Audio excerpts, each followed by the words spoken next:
Another year of amazing video games cometh, another year of amazing video games goeth, or passive, or whatever. This is irrelevant at the end of the day, because it really doesn't matter, because 2024 has been another phenomenal year for gaming. Rather, if it's awesome video game adaptations, multiplayer surprises, and single player delights, 2024 had it all. And that's what I'm here to share with you all today. My top 10 games of 2024, my ultimate game of the year. What is going on, everyone? My name is Malcolm, also known as Baytuh, and today, like I said, I am bringing you guys not only my last VOD, video on demand. I don't know why I spell it out to all of you like you didn't know what VOD means. Jesus Christ. Anyways, my last video of the year, which is my top 10 games of 2024, and of course some honorable mentions. It's gonna be fun time. So yeah, before we get started with this video, everyone, if you guys could please leave a like on this video if you guys like what you saw. Please subscribe for more content. It helps about this channel a lot. Also, when you do subscribe, make sure you hit the little notification bell next to the subscribe button so you don't miss out on any content I post on this channel, and make sure to set those notifications to all as well. Please share my channel and my videos to all your friends, families, cats and dogs, and whoever who knows. And you guys should all follow me on Twitter and on Blue Sky as well at Baytuh, Baytuh. If you want to keep supporting me even further, you can do so by donating to my Patreon, PayPal,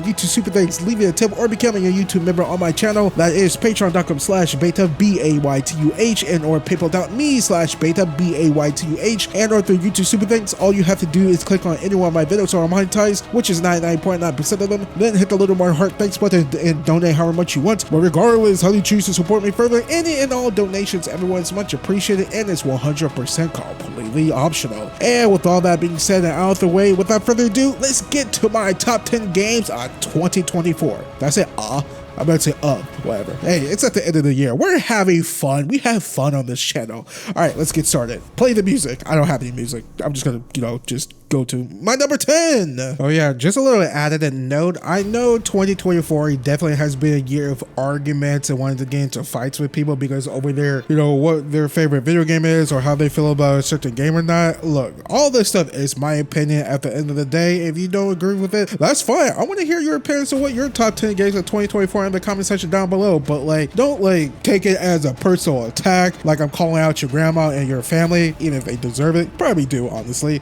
I'm just kidding. Or don't take what I'm saying as law or religion, because at the end of the day, it's my opinion basically on toys. So don't take it too hard or anything like that, because like I said, at the end of the day, we all love video games, whether it's a game that the majority loves, the minority loves, hates, or whatever. It's video games. We all love gaming. So yeah, don't take it too hard. Except for you, Pete. Take it the hardest and take it as a personal offense. You know what you did. What is your life? My honor is my life. What is your fate? My duty is my fate. What is your fear? My fear is to fail.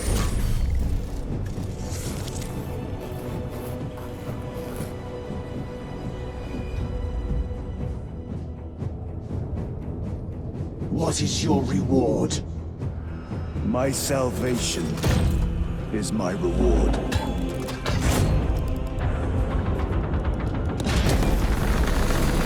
What is your craft?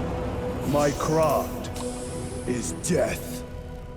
What is your pledge? My pledge is eternal service.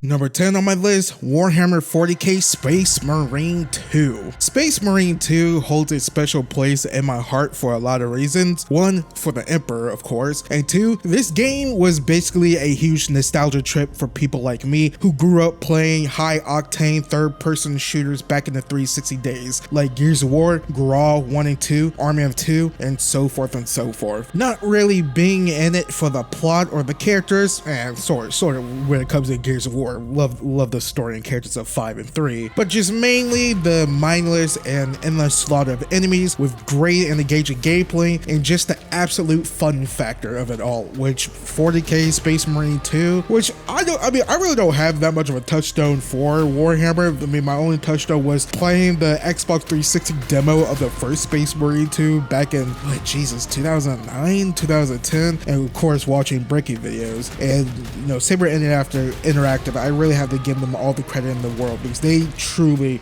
brought back that feeling of all of that slaughter, that gameplay, that fun factor. And hopefully this game teaches publishers that there's still a market for this type of AA experience in gaming. Not everything has to be big budget or anything like that, or at least they put their budget towards the right part of the game, like the awesome gunplay, the amount of, and I mean how beautifully gorgeous the game is. I did my walkthrough and played it on my Xbox Series X in performance mode, and it's just performance mode is drop dead gorgeous, and the amount of enemies that are on screen at a time, and when you're in the amount of enemies that you're facing at a time as well, that stuff is like Days Gone level of awesomeness, or even Stand Decade 2 and whatnot, which is really impressive what they pulled up on the OG Xbox One and PS4 for Days Gone. Now even more of that with this gameplay, like holy freaking crap, they totally nailed it. But yeah, that's why Space Marine 2 is number 10 on my list.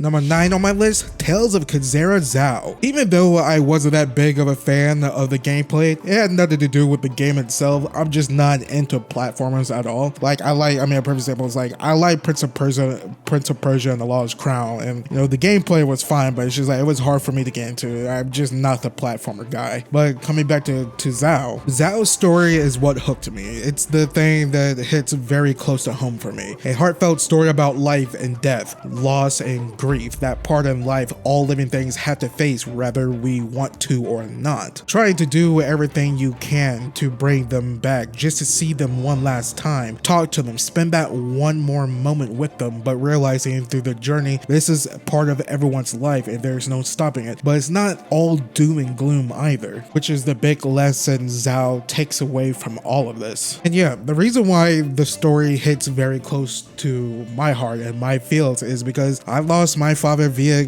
cancer 15 years ago, and unfortunately on his deathbed, truly, we didn't leave things on the best of notes, which as how old was I think I was 15, 16, as a teenager. That really fucking sucked. And now I'm being 29 years old, going to be 30 next April. I wish I had the chance to talk to him again, for that brief moment, give him an update on my life and all the things that I've learned and how I've grown up, and now understanding why he wanted to spend that way more time with me while he had a chance. But unfortunately, being the little twerp teenager I was, I just didn't see it. But yeah, even though I didn't gel with the gameplay that much, it was enjoyable here and there. Same with the platforming, with really great acting and unique characters and their dynamics, and of course a gut punching and heart-wrenching story, the characters, the journey, and the lessons being taught with Zao, with Tales of Kazera Zao. That's why it's number 9 on my list. Freaking great game. Highly recommend it. Also, just an added note, this being my top 10 games of 2024, and I just recently got done rewatching Castlevania Nocturne Season 1 on Netflix, which is still freaking amazing. I feel like we really need more games and media in general centered around African mythology and not just the tired out Norse and Greek stuff. I mean, sure, we got some Shinto Japanese stuff here and there, but it's always dominated by Greek and Norse stuff. It's so tiring. We need more African mythology and stuff.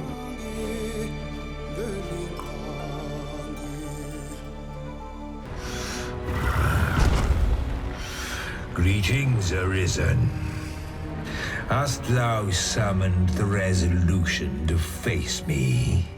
Number 8 on my list, Dragon's Dogma 2. This is going to be a short and sweet one because I don't have much to say on DD2. Like legit, other than legit, it's the biggest surprise of the year for me when it comes to gaming. And given how BS and frustrating some of the mechanics can be, oh my goodness gracious God, I cannot deny how fun and unique the gameplay and world is and how it all functions together. Like my only touchstone to Dragon's Dogma is the terrible, and me, God, stinking, stirking awful the Netflix anime is. It is terrible. Like sure, some of the CG fight scenes are kind of cool here and there, but like, oh goodness, it's really bad. Same thing with the Onimusha Netflix anime, pretty bad as well. Anywho, back to Dragon's Dogma 2. Gotta say, shout out to my fellow Mystic Spear Hand users, which is arguably the most OP class in the game. Truly, it is definitely with its bubble shield ability. And outside of the gameplay, I would say the thing I appreciate also the most about Dragon's Dogma 2 is the world states in the game. Like it definitely, when it comes to the Unmoored world, which is, I think is probably the biggest world state change I've ever seen in the video game. I know there were some world state changes in The Witcher 3. There were,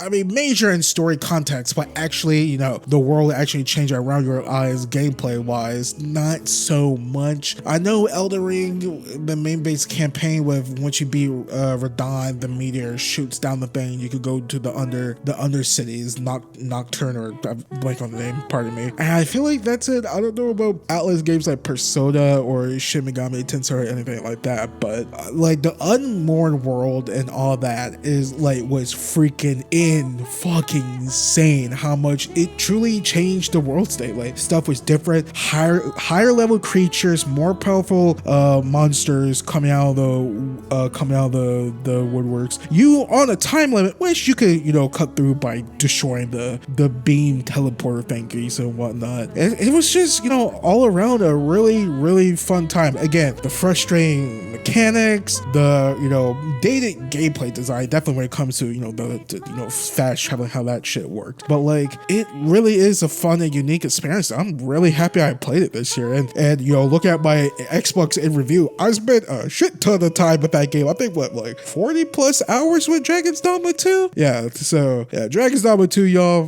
great game, love it. I know a lot of fans of, you know, playing Dark Arisen back in the day, super happy with Dragon's Dogma 2. Oh, that cult classic, and now coming back with the second one. People loving the second one, myself included. So yeah, Dragon's Dogma 2, phenomenal game. Really dug it.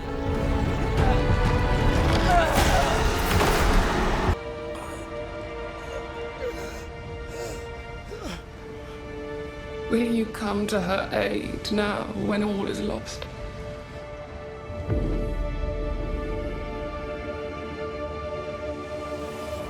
If you do, I'll be waiting.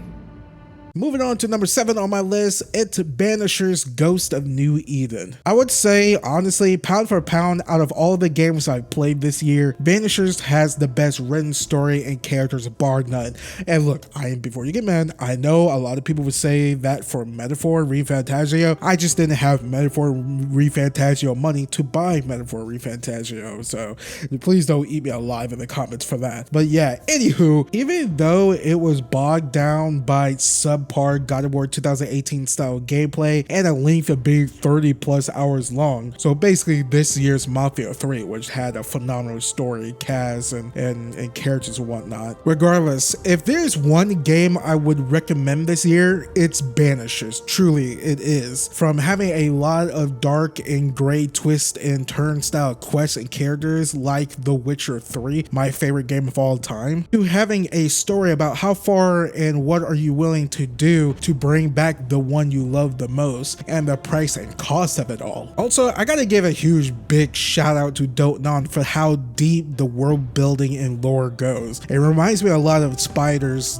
Greedfall 1 back in, what was that, 2019 in that regard. I mean, a perfect example is the Banishers, the ones that we play as, and the worlds that they follow, and the lines that they won't cross or will cross, and the consequences and outcomes from from that to the different villages and the religions and haunting cases that they have to deal with, the different types of magics, the ghosts, the demons, the spirits, like all of that. It's just a lot of fascinating stuff. Again, reminds me a lot of Greedfall. And for a AA game that punches above its weight to AAA levels of quality in many areas, like the performances of the main cast, even the side characters, the writing, the story, the world, like the lore, all of that, they didn't need to go that hard with the world building and the lore and a lot of the backstory. It wasn't needed, but it was very much appreciated. I loved it a lot. You failed, Captain. As an officer, as a man. You brought a curse upon the people of New Eden. No. The fort needs a leader without blood on her hands. I'll do it. I'll place the blame where it belongs.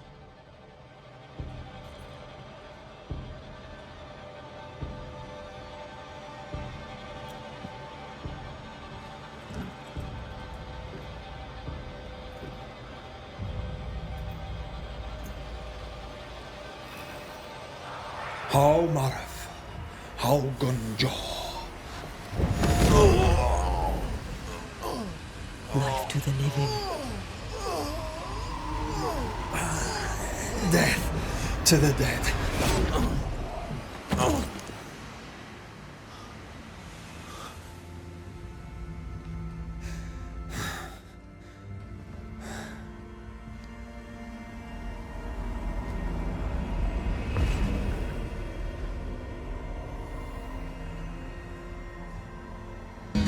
Ля как шпали. Ну, чё там?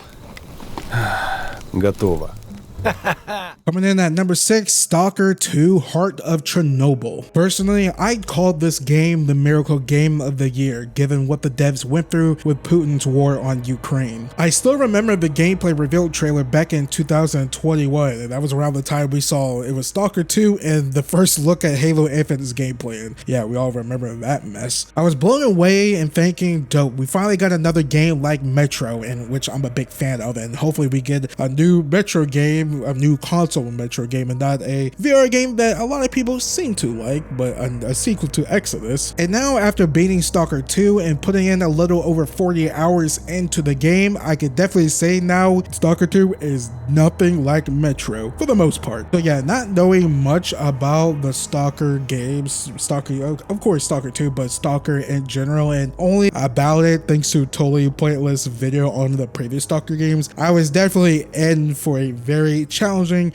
but great time. Sure, was it really buggy at launch? Yes, but given what the devs went through again, I am giving them the biggest of passes of all time. I think the biggest thing I love the most about Stalker 2 and the world that GSC Game World created is the world building and the lore the most. Like, it just wasn't another post-apocalypse nuclear explosion Fallout style type deal for the most part. No, it goes deep into a lot of stuff like the Noosphere theory, secret cabals and other factions trying to control the zone being a living and breathing entity, and the good that came out of the disaster that created the zone, the whole entire situation all the stalkers and everyone find themselves in. And all of that backed up and paired by some unforgiving but fun gameplay, like finding invisible mutants that are hunting you, or dodging the random anomalies that are everywhere, or like running away from the emission storm when the wind blows, it kills you almost instantly, fighting zombies. Stalker 2 made me not only a lifetime fan of this franchise, but the developer GSC Game World too. I truly cannot wait to see what's next for this franchise, or whatever else game they make next. Похоже, пора. И куда ты теперь? В Припять. Нужно с ним поговорить. Удачной охоты, сталкер.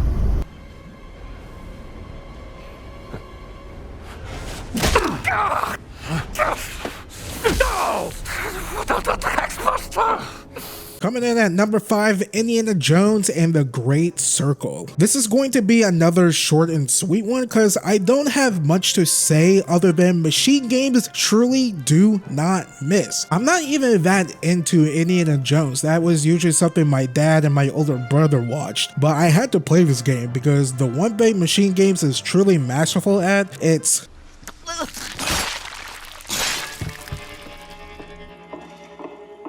and my only real connection between me and Indiana Jones is me back in 7th or 8th grade band class playing the theme song to Raiders of the Lost Ark as a tuba player. Shout out to my fellow tubas out there. I still got it. But back to the game itself, the design around this game is what's most fascinating and great about it. The gameplay and exploration side of things. It works surprisingly well. Machine Games could have easily opted to do the Uncharted / Tomb Raider reboot route of things. Guns blazing, waves upon waves of enemies, set pieces where you fall or something crashes down on you epically, or explosives and you running away from something epically, you know, that sort of thing. And the game actually does that once in a blue moon. But no, they decided to go the more slower pace route of an immersive sim like Deus Ex or Dishonored, with some stealth from Thief or Hitman, with a lot more puzzle solving. And again, it works so well.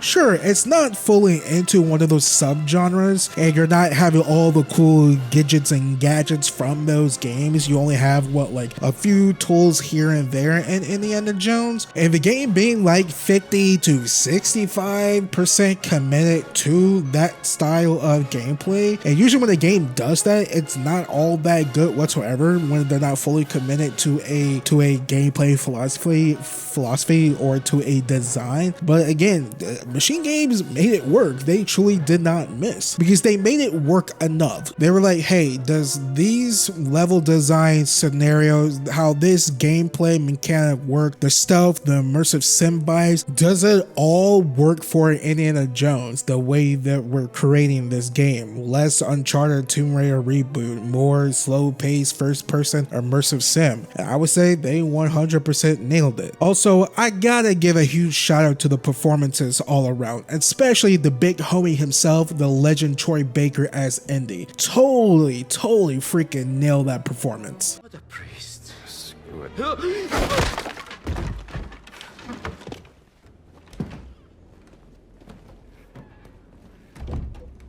Sorry, pal, but you kind of deserved it.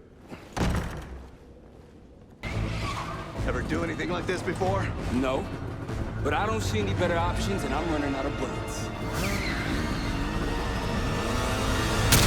Get ready!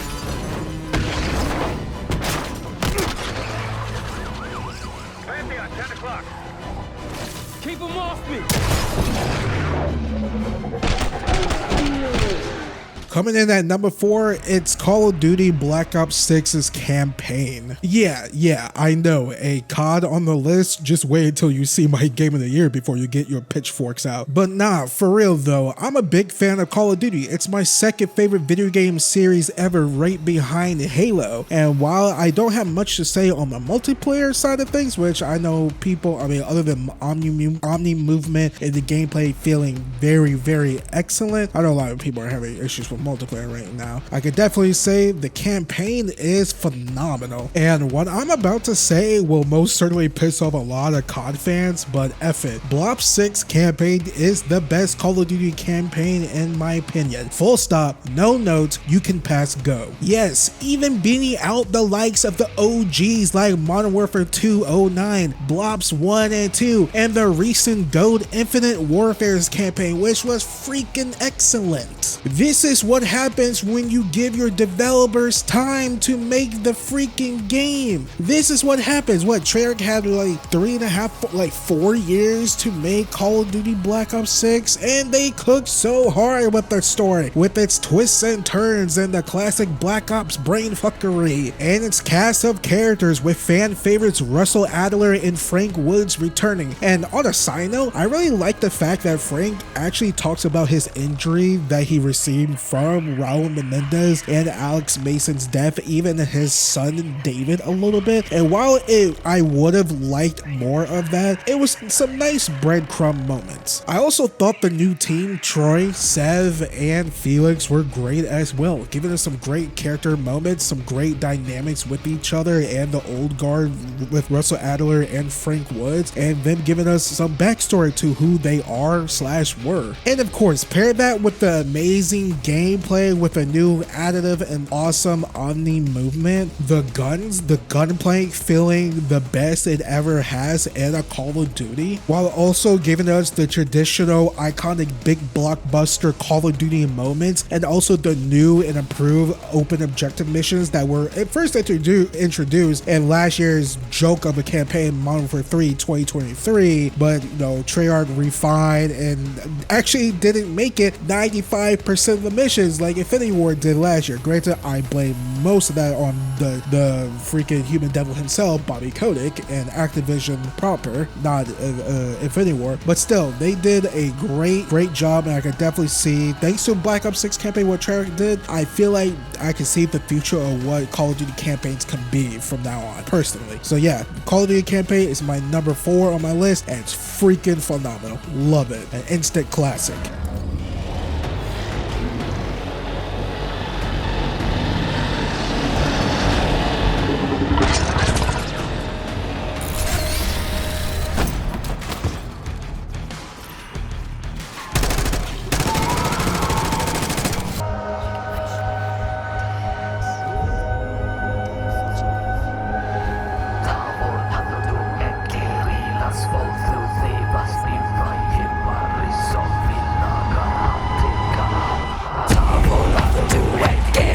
Rounding out my top 3 in Cinema Saga, Hellblade 2. Hellblade 2 is a triumph in all of Ninja Theory's vision for this game. From the amazing performance of 2-time Game of the Year Best Performance Actress Melina Jurgens, to the insane audio and masterful visual design of this game, and of course the beautifully haunting music and more heavy and punchy combat, which I personally love more in this game than in Senua's Sacrifice. And the best part is, all of that is in service of the story, characters, and to set the tone for things to come. It doesn't matter if Senua is fighting a giant or Vikings or having a moment of peace with herself and the Furies, there's not a moment wasted, and all of that adds to her character growth, the people she meets, and the world around her. I truly can't wait to see what Ninja Theory has up their sleeves next for Senua's final journey, and whatever else game they decide to do next. So yeah, that's why Senua's Saga Hellblade 2 is number 3 on my list. Say it. You are ready. Tell them. I am here. Now. What if we get lost forever? What will happen to them? What will happen to you? I will not let them down. She is ready. They know. Go.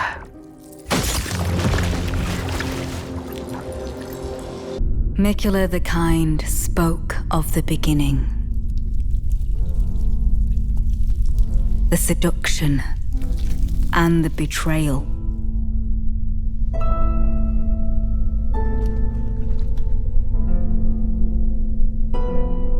An affair from which gold arose.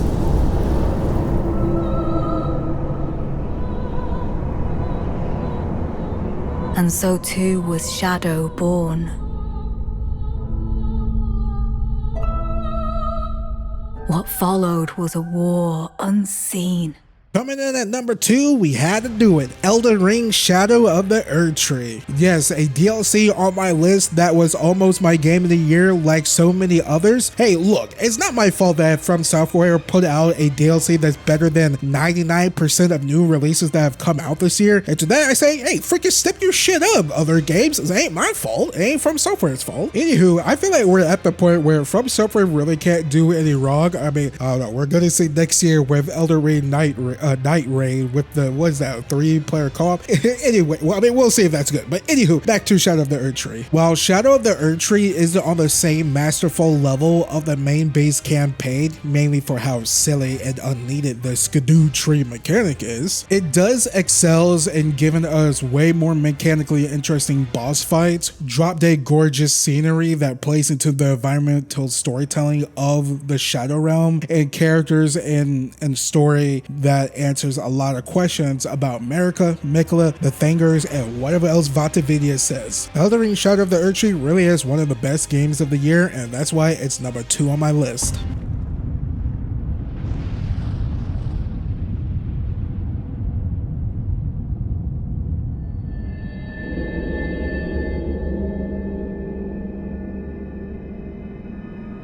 Lord Brother,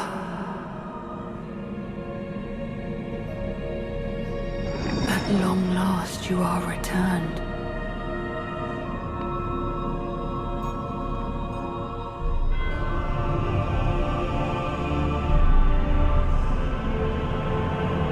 Tarnished one, aspiring Lord of the Old Order, if you have known sin, if you grieve for this world, then yield the path forward to us.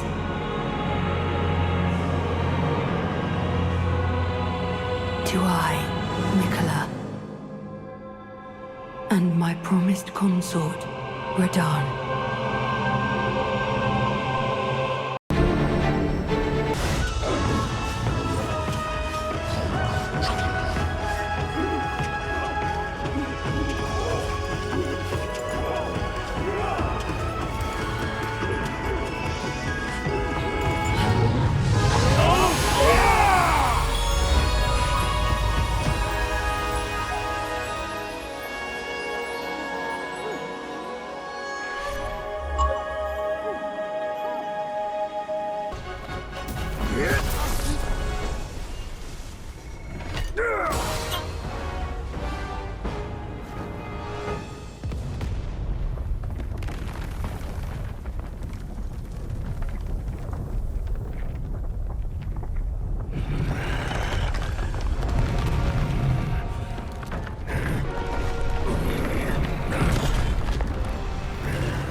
Its head is exposed!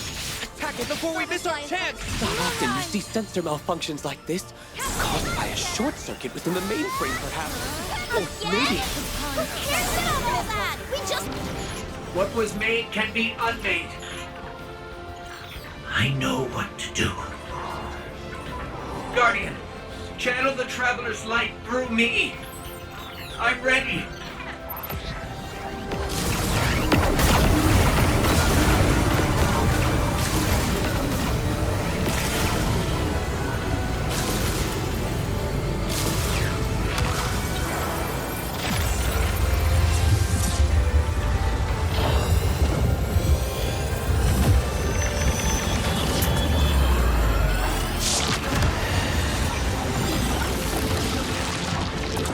And for my game of the year for 2024 is one of the most controversial games of the generation. And you don't know when to quit. Dragon Age: The Veilguard. For this game marks that BioWare is back on track in my eyes, and like I said during my rambling review of this game a month ago, I gotta say a big thank you and fuck you to EA. Heck, even some upper management folks at BioWare for putting them through a ring of bullshit to finally realize a few years ago, hey, let's actually let them do what they do best. And sure, Joblin maybe could have been something better, I don't know, but I do know this, the Dragon Age 4 I got to play was amazing. The gameplay actually felt good and impactful for the first time in a Dragon Age game for me. The companions and faction storyline were great, meaningful, and consequential to the future of Dragon Age. Like, what is this new voice the Grey Wardens are hearing that isn't the Blight? Will the dwarves rediscover their connection to the Titans and get magic and dreams back? And what the hell is the Canary devouring storm? And while Rook isn't my favorite Dragon Age protagonist and her dialogue choices being a bit too YA for my taste, my favorite is still Hawk being a mix between Paragon Blue and Purple Hawk. When it came to working through your companions' issues and getting to know them more, Rook truly did shine for me. Like talking to Emmerich, a necromancer who's scared of dying, which is a really freaking great concept. Or Tosh and their body identity and heritage identity. And of course, Big Daddy Daverin and Asan about the Griffin's new place in the world. Plus, who can forget the man of the hour himself, Fen Harel the Dread Wolf, and his regrets, which is the main theme of the game, that and identity. All in all, even though Veilguard went through lots of development hell issues, it turned out to still be my favorite game that I've played this year. It gave me some amazing, great gameplay, companions who I think are overall the best in the series. Like individually, like I still think like Morgan and Alistair and like Wynn and Isabella and Fenris and Anders are individually better than the companions we got in Veilguard, but overall, pound for pound, I think the companions are the best set we've gotten in all the Dragon Age games, personally, I think. And also, they gave us a save the world Gura plotline that's interesting, and it's not just another, you know, Blight Archdemon, you know, Templar versus Mage thing, which I personally got tired of pretty quickly. And with all of that, that's why Dragon Age The Veilguard is my game of the year for 2024. I cannot wait to see not only the future of Dragon Age whenever Dragon Age 5 comes out in 10 years, but also Mass Effect 5. I think we're in for a really great treat. Can't wait.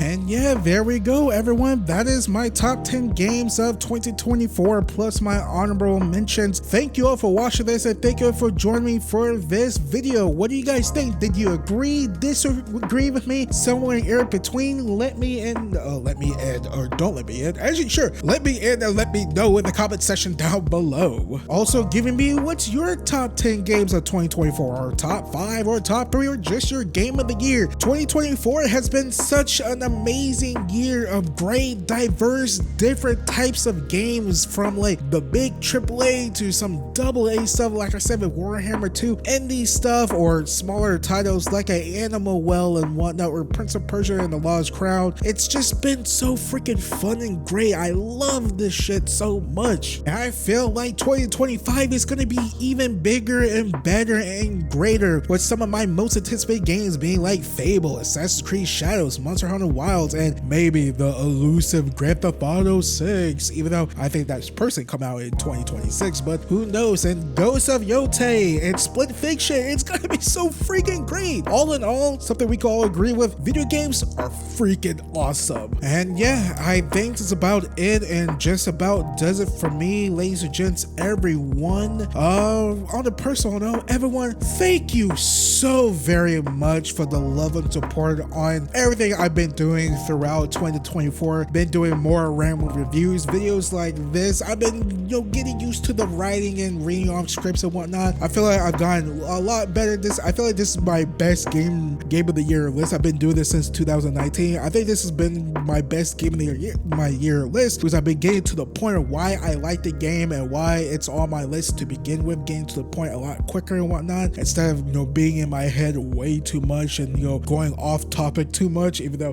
who cares, we like to have fun on this channel. But thank you all for the love and support and the feedback throughout 2024 on my channel, on my videos, my walkthroughs, my live streams, my rambling reviews, everything in between. Thank you so much, everyone. Much appreciated. Love y'all so much for all of the love and support. Thank you so freaking much. I feel like 2025 is gonna be another amazing banger of a year for us on this channel, and I cannot wait to, you know, continue doing the work, the walkthroughs, the live streams, the rambling reviews, whatever else I do next on this channel, which is going to be very soon. I cannot wait to start up again. I will be back, I think around January 6th or 7th, one of those 2 days, with my brand new walkthrough. It's going to be Doom Eternal, doing a re-walkthrough of that actually, in preparation for Doom the Dark Ages, which I cannot wait, which is supposed to come out sometime in 2025. My guess is it's probably going to be like early fall, maybe late summer, who knows. But yeah, that will be my first walkthrough in the new year. Yeah,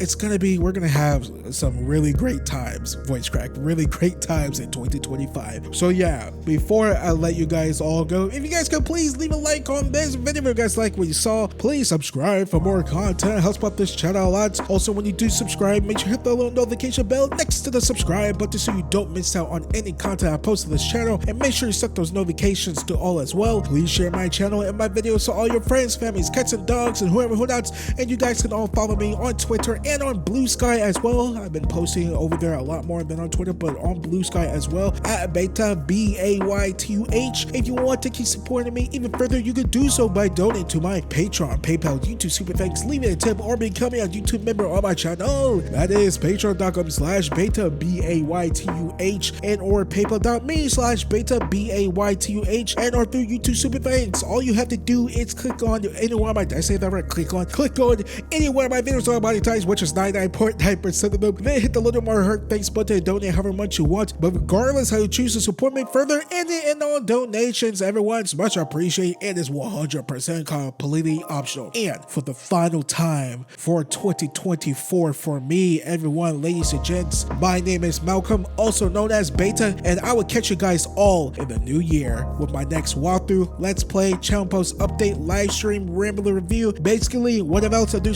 next on this channel, which is going to be in another week or so, which is going to be in 2025. Peace, thank you all for watching, and have a very, very happy, safe holiday season.